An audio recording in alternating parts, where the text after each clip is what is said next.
Investigative reporter Adele Ferguson's work exposed the retirement village financial trap last week on 7:30. She joins me now. Adele, great to have you in the studio. Thank you.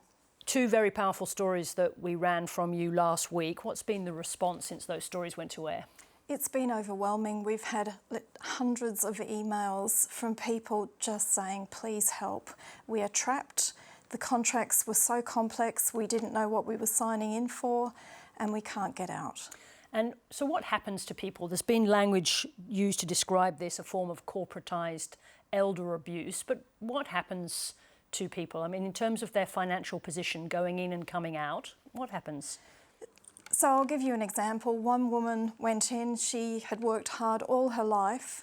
She spent almost $400,000 on the property 11 years ago. Her health is failing her, so she needs to go into aged care.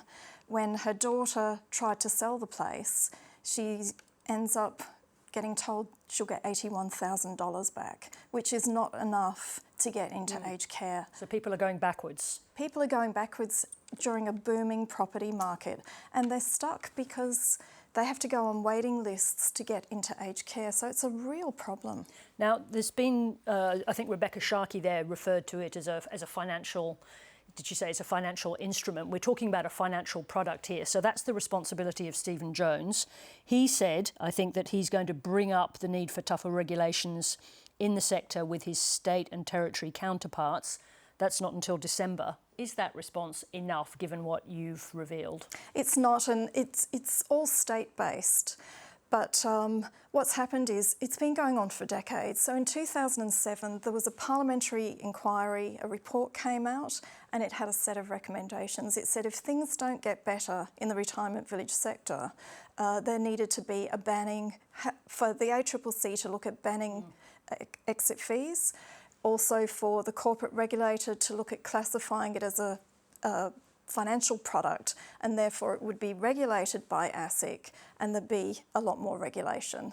Right now we have a code of conduct that is voluntary, and there has never been a breach. So it's really loose regulation, and it's state-based, so absolutely not enough has been done. But is there more, given you're saying that it's the responsibility largely of the states, with a weak code of conduct that isn't restraining people's behaviour, can the federal government do anything? Yeah, they can. So they can talk to the states in December about harmonising the laws, because each state has different sets of laws, so it's very confusing.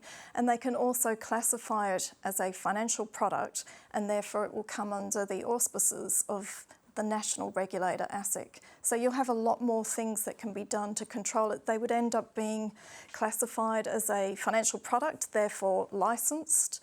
They would have a PDS, a product disclosure statement. So they'd have to go by a lot of regulation. Now, obviously, this is a sector which I think you said in one of the stories last week, it's been generating huge amounts of money, it's been generating profits.